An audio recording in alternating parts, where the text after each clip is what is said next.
Hello, good morning.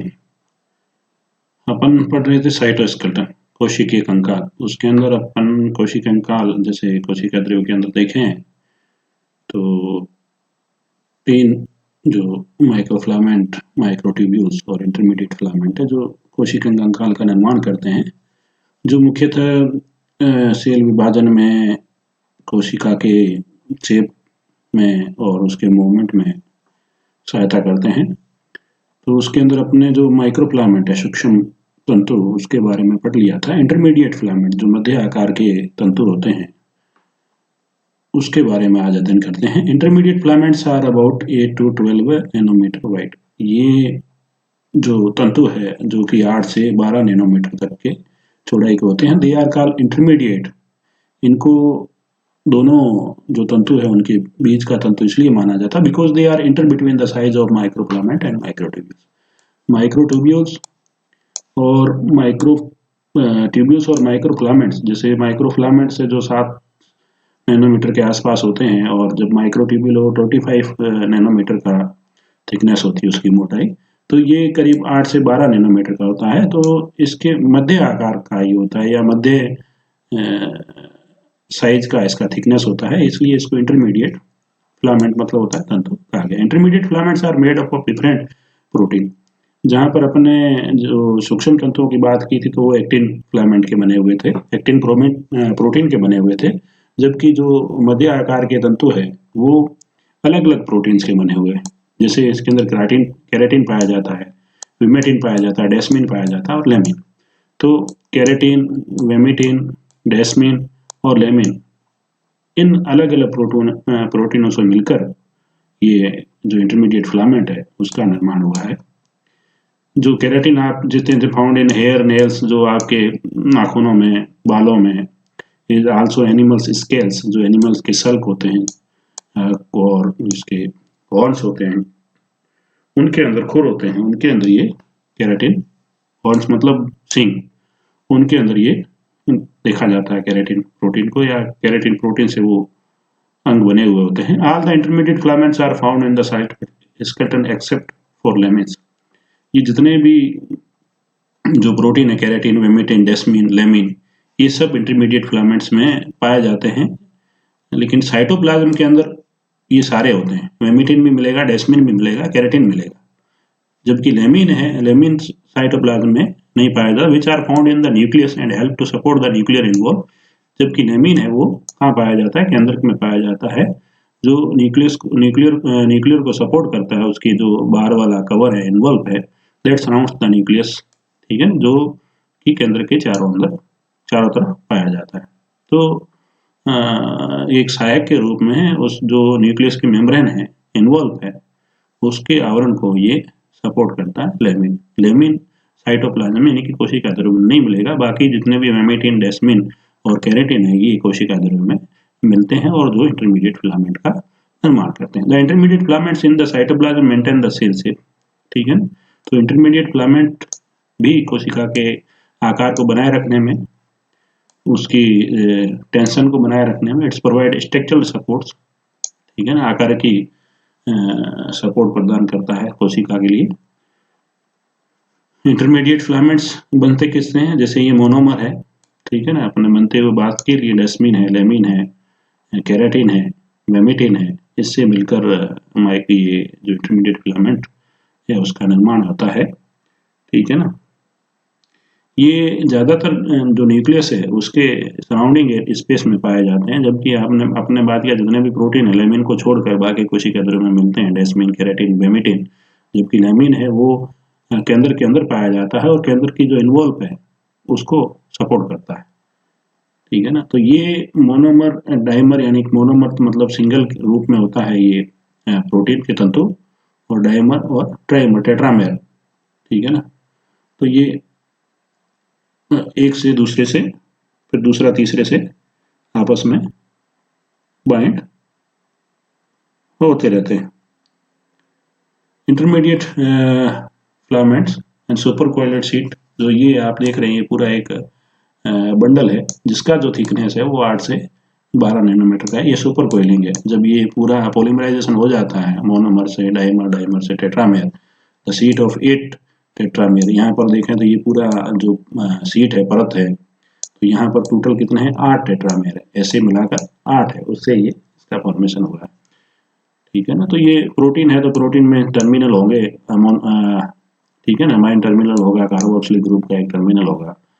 ठीक है, these are the proteins, that's why they has 2 ends, one end carry amino group and other end carry carboxylic group। तीसरा जो part है इसका cytoskeleton है, वो है microtubules. Microtubules are the largest of the cytoskeleton.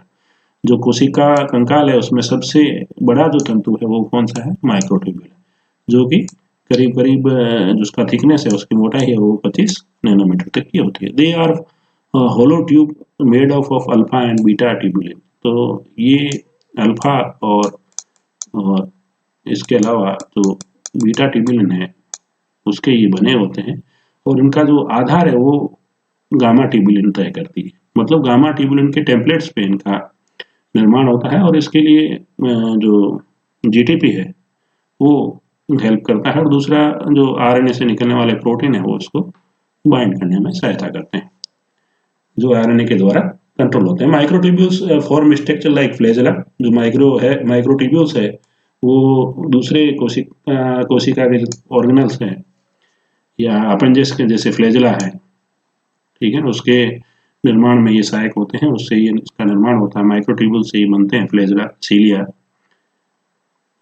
Tales that propel a cell forward, जो कि कोशिका के मूवमेंट में सहायता करता है flagella. They are also found in structure like cilia, cilia में मिलते हैं, which are appendage that increase the cell surface area and some cases allow the cell to movement. तो सीलिया और फ्लैजेला के अंदर माइक्रोट्यूब्यूल्स पाई जाती है, और फ्लैजेला और सीलिया दोनों कहीं कहीं भोजन के लिए, जहाँ अपन ने प्रोटोजोआ पढ़ा था उसके अंदर सीलिया और फ्लैजेला के फंक्शन पढ़े थे, वहाँ आपको याद होगा कोशिका के मूवमेंट में, फूड रिकॉग्निशन में और फूड कैप्चरिंग में ये फ्लैजेला और सीलिया हेल्प करते हैं। Most microtubules in animal cells come from the cell organelles called centrosome. तो ये जो माइक्रोट्यूब्यूल्स है ये कहाँ से फॉर्म होते हैं, सेंट्रोसोम। सेंट्रोसोम क्या है, सेंट्रोसोम सेंट्रियोल है, जो कोशिका के अंदर परपेंडिकुलर रूप में जब होते हैं, सेपरेट नहीं होते हैं या कहीं पोलर की तरफ नहीं जाते हैं। एक सेंट्रियोल ऐसे रहता है, दूसरा सेंट्रियोल ऐसे रहता है। तो ये वाला जो है, जो न्यूक्लियस के पास होता है, इसको सेंट्रोसोम कहा गया है। Which is a microtubules organisation centre. जो क्या होता है वो सेंट्रोसोम, जिसको माइक्रोट्यूब्यूल ऑर्गेनाइजन सेंटर कहा जाता है, MTOC, यानी कि माइक्रोट्यूब्यूल ऑर्गेनाइजन, मतलब जिससे माइक्रोट्यूब्यूल का आगे चल के निर्माण होता है। The centrosome is found near the middle of the cell. तो एक बात होगी, न्यूक्लियस के आसपास होता है, यानी कि कोशिका के मध्य में होता है। And microtubules radiate outward from it. तो माइक्रोट्यूब्यूल्स है, उनसे उसकी फॉर्मेशन होती है। Microtubules are important forming the spinal apertures. इसके अलावा माइक्रोट्यूब्यूल से क्या, पहले अपन ने क्या सीलिया और फ्लैजेला बनते हैं, उसके बाद जो स्पाइनल तंतु होते हैं, जहाँ पर कोशिका विभाजन में, जहाँ सेल डिवीजन के समय जो स्पाइनल फाइबर जो क्रोमोसोम्स को एक अलग करते हैं, तो उन स्पाइनल तंतुओं के निर्माण में भी इनका माइक्रोट्यूब्यूल का सहयोग रहता है, या माइक्रोट्यूब्यूल से स्पाइनल फाइबर बनते हैं, which separate sister chromatid so that the copy can go to it. जो क्या करते हैं, क्रोमोसोम्स को अलग करते हैं। जब कोशिका विभाजित होती है तो हर एक प्रत्येक डॉटर सेल में क्रोमोसोम्स की कॉपी जाती है। They are also involving in the transporting of molecules within the cell. ये भी अपन ने ऑलरेडी डिस्कस किया था। जहाँ माइक्रोफिलामेंट्स जिस तरह काम करते हैं, उसी तरह माइक्रोट्यूब्यूल्स भी जो कोशिकाओं के जो मॉलिक्यूल्स के मूवमेंट में अंदर साइटोप्लाज्म, कोशिका द्रव्य के अंदर जितने भी मॉलिक्यूल्स है, उत्सर्जित पदार्थ है या न्यूट्रिएंट्स है, उनके मूवमेंट में the formation of the cell wall in plant, it they also help in the formation of, कोशिका की जो भित्ति है पौधों के अंदर, सेल वाल है, उसके डेवलपमेंट में भी माइक्रोट्यूब्यूल सहयोग करते हैं। यहाँ पर अब इसका एसोसिएशन देखें, पॉलीमराइजेशन देखें तो ठीक है ना। तो यहाँ पर अल्फा ट्यूबुलिन और जो बीटा ट्यूबुलिन है, ठीक है ना, वो जीटीपी के सहयोग से पॉलीमराइज्ड होते हैं, मतलब उसके सहायता से ये असेंबल होते हैं। और जैसे ही जीटीपी ब्रेक डाउन होता है और ये जीटीपी में कन्वर्ट होता है, तो ये वापस डिसोसिएट हो जाते हैं। तो ये जो देख रहे हैं आप, इनसे पॉलीमराइजेशन और वापस उनका डिसोसिएशन हो जाता है, ब्रेक डाउन हो जाते हैं धीरे धीरे। तो ये उसी तरह है जिस तरह माइक्रोफिलामेंट जो सूक्ष्म तंतु है उसके अंदर जैसा एसोसिएशन आपने देखा था, उसी प्रकार यहाँ भी फॉस्फोराइलेशन और डीफॉस्फोराइलेशन से इनका पॉलीमराइजेशन और डीपॉलीमराइजेशन होता है, यानी कि असेंबलिंग और डी असेंबलिंग होती है, ब्रेक फॉर्मेशन और ब्रेक डाउन होता है। जीटीपी की सहायता से ये असेंबल होते हैं और जैसे ही डीफॉस्फोराइलेशन हो जाता है तो ये डीअसेंबल हो जाते हैं, अलग हो जाते हैं, सेपरेट हो जाते हैं। तो इनके फॉर्मेशन के लिए जो इनका बेस है वो जो गामा ट्यूबुलिन है उससे तय होता है, वो बेस निर्धारित करता है। और जो प्रोटीन है इसको बाइंड रखने के लिए अलग अलग प्रकार के दूसरे जो प्रोटीन चाहिए, जिसमें MCAK जिसको काइनेसिन कहते हैं, जो इसको बाइंड रखता है, वो मैसेंजर आरएनए के द्वारा क्या कहते हैं, आरएनए के द्वारा उसकी सिंथेसिस होती है। ठीक है ना। इसके अंदर भी जो पॉजिटिव और नेगेटिव एंड पाए जाते हैं। जैसे आप यहाँ देखें तो यहाँ से ये असेंबल हो रहा है, तो जैसे भी यहाँ देखा ये इधर से असेंबल हो रहा है तो ये पॉजिटिव एंड है। जैसे ये डिसोसिएट हो रहा है तो यहाँ पर ये आप देख रहे हैं ये नेगेटिव एंड है, तो यहाँ पर नेगेटिव सिरा होगा और इधर जो सिरा है वो पॉजिटिव होगा। जिस तरह से ये जोड़ रहे हैं आपस में, तो जहाँ पर इनकी फॉर्मेशन हो रही है, बाइंडिंग हो रहा है, असेंबलिंग हो रहा है या पॉलीमराइजेशन हो रहा है, तो वो एंड पॉलीमराइज क्या कहते हैं, पॉजिटिव एंड कहलाएगा। जहाँ पर जैसे ही जीटीपी है वो डीफॉस्फोराइलेट हो गया, जीडीपी में कन्वर्ट हो गया, तो वहाँ पर ये डिसोसिएट होना चालू हो जाएंगे और वो सिरा है वो क्या कहलाएगा, नेगेटिव सिरा कहलाएगा। तो इस तरह से जो माइक्रोट्यूब्यूल्स है उसके अंदर जो अल्फा और बीटा ट्यूबुलिन है वो बाइंड होते हैं और डिसोसिएट होते हैं। और दूसरे भी बहुत सारे ऐसे कारक हैं जो ड्रग्स, कुछ ऐसे ड्रग्स भी है जो इनको असेंबल नहीं होने देते, वो डिसोसिएशन में शायद डिसोसिएशन के लिए उत्तरदायी होते हैं कुछ। और दूसरे भी ऐसे जैसे कॉलसाइनिन है, तो और भी बहुत सारे ऐसे ड्रग्स हैं जो इसको ब्रेक डाउन करते हैं। यहाँ पर आप स्लाइड में देखेंगे ये डिफरेंट स्ट्रक्चर है जितने भी अपने साइटोस्केलेटन के अंदर जो पार्ट है साइटोस्केलेटन के, माइक्रोफिलामेंट, इंटरमीडिएट फिलामेंट और माइक्रोट्यूब्यूल्स। तो इनके अंदर तीनों के अंदर आप इस डायग्राम से इसके अंदर डिफरेंस देख सकते हैं, अंतर देख सकते हैं। ठीक है ना। तो ये जो पहला जो स्ट्रक्चर है ये माइक्रोफिलामेंट का है, जिसका थिकनेस जो इसकी मोटाई है कितनी होती है, 8 नैनोमीटर होती है। ये इसका प्लस एंड है, क्योंकि ये जो नुकीला दिख रहा है ये नेगेटिव एंड है। यहाँ से ये असेंबल होते हैं और ये ग्लोबुलर एक्टिन प्रोटीन जो कि ट्रिप्लिकेट फॉर्म में होता है तब ये असेंबल होते हैं। और इसकी असेंबली के लिए यहाँ पर एटीपी जब फॉस्फोराइज होता है तब ये असेंबल होते हैं। जैसे ही एटीपी से एडीपी कन्वर्ट होता है, एडीपी बन जाएगा, एडेनोसाइन ट्राइफॉस्फेट से एडेनोसाइन डाइफॉस्फेट बन जाएगा, तब ये डिसोसिएट हो जाते हैं। तो असेंबली यहाँ होती है तो वो पॉजिटिव एंड होता है और ये डी असेंबली साइड्स होते हैं तो ये नेगेटिव एंड है। इसकी चौड़ाई 8 नैनोमीटर है। तो ये माइक्रोफिलामेंट है। और ये जो आप नीचे देख रहे हैं सबसे, ये इंटरमीडिएट फिलामेंट है जिसकी करीब करीब 8 से लगाकर 12 नैनोमीटर की थिकनेस, ठीक है ना, इंटरमीडिएट फिलामेंट उसकी थिकनेस हो सकती है। ये अलग अलग प्रोटीनों से मिलकर बना हुआ होता है इंटरमीडिएट फिलामेंट, जिसके अंदर डेस्मीन, वेमेटिन, केराटिन और लेमिन पाया जाता है।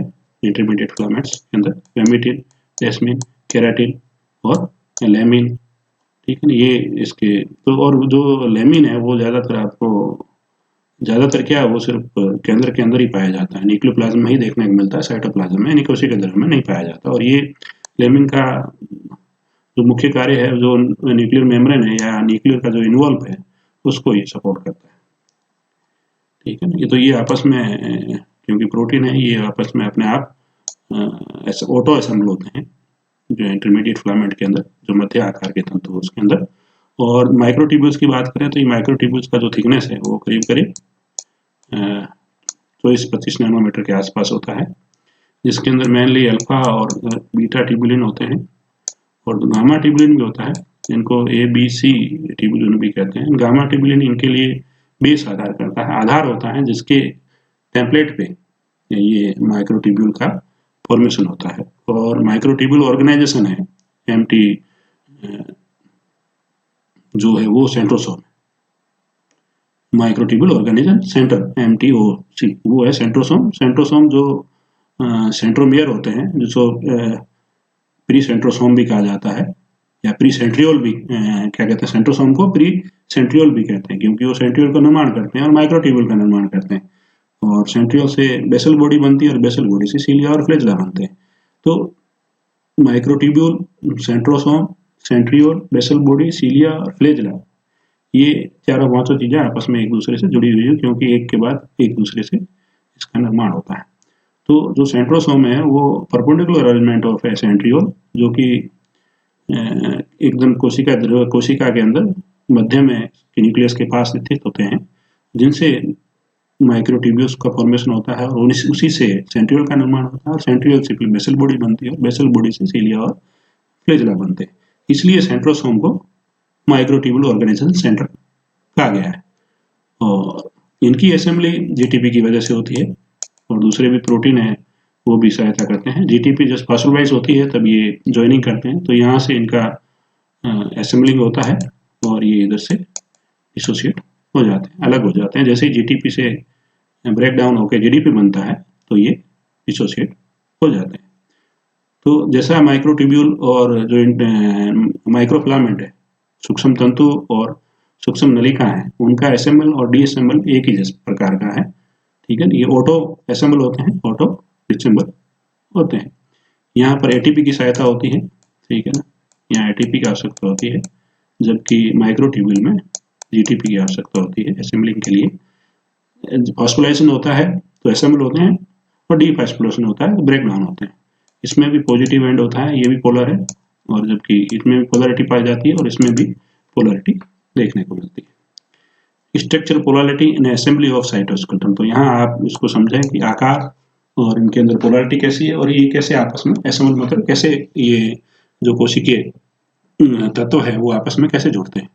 तो पहला आप माइक्रोट्यूब्यूल्स को देखिए, जिसके अंदर अल्फा ट्यूब्यूलिन, बीटा ट्यूब्यूलिन, और इसका जो बेस है जो सर्कुलर इनको बनाता है वो गामा ट्यूब्यूलिन होता है, ठीक है ना। गामा ट्यूब्यूलिन इसको कोयल बनाने के लिए और आधार वो तय करता है, गामा ट्यूब्यूलिन।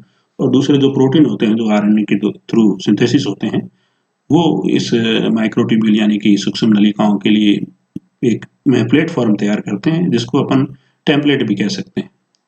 और ये जीटीपी की सहायता से ये बाउंड होते हैं, ठीक है। और जीटीपी जुड़ा हुआ होता है, अल्फा ट्यूब्यूलिन के साथ नहीं होगा। जैसे ये यहाँ पर मान लें, अब ये गामा ट्यूब्यूलिन है, और यहाँ पर मान लें ये गामा ट्यूब्यूलिन है और ये बीटा ट्यूब्यूलिन है, तो जीटीपी जो जुड़ेगा वो बीटा ट्यूब्यूलिन के जुड़ेगा, न कि अल्फा ट्यूब्यूलिन के, ठीक है ना। तो GTP bond with alpha tubulin, ठीक है ना, GTP bond with beta tubulin. तो जो जीटीपी है वो जुड़ेगा तो वो किसके साथ जुड़ेगा, बीटा ट्यूब्यूलिन के साथ जुड़ेगा। जैसे ही जीटीपी बीटा ट्यूब्यूलिन के साथ जुड़ेगा और तो बीटा ट्यूब्यूलिन क्या करेगा, अल्फा ट्यूब्यूलिन के साथ बाइंड हो जाएगा, ठीक है ना। और ये इसका ठीक है ना, हेटेरोडाइमर मतलब अल्फा और बीटा मतलब एक ही नहीं है, अलग अलग, ठीक है। एक अल्फा ट्यूब्यूलिन है, दूसरा बीटा ट्यूब्यूलिन है, इसलिए इसको हेटेरोडाइमर कहा गया, मतलब अलग अलग है। होमो मतलब होता है सिमिलर, हेटेरो मतलब डिफरेंट। ये इसका पॉजिटिव एंड जहाँ से ये आपस में जुड़ रहे हैं, ठीक है, वो सिरा पॉजिटिव एंड कहलाएगा, और जहाँ से ये डिसोसिएट हो रहे हैं, ब्रेक डाउन हो रहे हैं, वो एंड नेगेटिव एंड कहलाएगा। माइक्रोफिलामेंट में भी ऐसा ही ऐसा है जैसा माइक्रोट्यूब्यूल में देखने को मिलता है। इनके अंदर भी एसोसिएशन वहाँ से होता है, जैसे एंड को, उस सिरे को पॉजिटिव एंड कहते हैं, और जहाँ से ये डिसोसिएट होते हैं उस एंड को नेगेटिव एंड कहते हैं। और यहाँ पर जो ग्लोबुलर एक्टिन है, ठीक है ना, वो ट्रिप्लिकेट फॉर्म में होगा तब ये बाइंड होना शुरू होते हैं, और यहाँ पर एटीपी चाहिए होता है, ठीक है ना, यहाँ पर एटीपी की आवश्यकता होती है, ठीक है ना। और ये स्पाइरल फॉर्म में आपस में जुड़ते हैं, एक सिरा दूसरे सिरे से, और इस साइड में ये डिसोसिएट हो जाते हैं। इसका डायमीटर जो थिकनेस है वो 7 से 8 नैनोमीटर का होता है, जबकि माइक्रोट्यूब्यूल का थिकनेस, ये माइक्रोट्यूब्यूल सबसे लार्ज साइज के होते हैं और माइक्रोफिलामेंट सबसे छोटे होते हैं, और माइक्रोट्यूब्यूल का थिकनेस करीब करीब 25 नैनोमीटर का होता है। यहाँ पर आप देख रहे हैं ग्लोबुलर एक्टिन है, ठीक है ना, monomer tagged plus charges experiment, तो ये ठीक है ना। और जुड़ने के बाद जब दो स्टैंड ग्लोबुलर एक्टिन के जुड़ जाते हैं तो वो एफ एक्टिन, फिलामेंटस एक्टिन कहलाता है। तीसरे आप डायग्राम में देखेंगे इंटरमीडिएट फिलामेंट्स है ये, ठीक है ना। इंटरमीडिएट फिलामेंट अपन एक चर्चा कर ली कि क्या है इंटरमीडिएट फिलामेंट्स। तो इंटरमीडिएट फिलामेंट अलग अलग प्रोटीन से मिलकर बना हुआ है, जैसे केराटिन है, डेस्मेन है, मेमेटिन है और लैमिन है, ठीक है। जबकि लैमिन कोशिका द्रव्य में नहीं होता, वो न्यूक्लियोप्लाज्म में होता है, यानी कि न्यूक्लियस के अंदर होता है। तो ये अपने आप स्वतः ही ऑटो असेंबल होते हैं, एक क्योंकि प्रोटीन के फिलामेंट्स है, सारे ही वैसे प्रोटीन है से मिलकर बने हुए सब तंतु है ये। तो इनके अंदर एक सिरा अमीनो ग्रुप का होगा, दूसरा कार्बोक्सिल ग्रुप का होगा। ये आपस में मोनोमर, मोनो मतलब एक तंतु, डाइमर मतलब दो, ठीक है ना।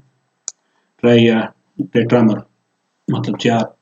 तो ये आपस में ऑटो असेंबल होते हैं और ये इंटरमीडिएट फिलामेंट का निर्माण करते हैं, जो कि करीब करीब 8 से 12 नैनोमीटर का लंबा क्या कहते हैं चौड़ा हो सकता है, जिसकी मोटाई 10 नैनोमीटर तक की हो सकती है, यानी कि 8 से 12 नैनोमीटर की होती है।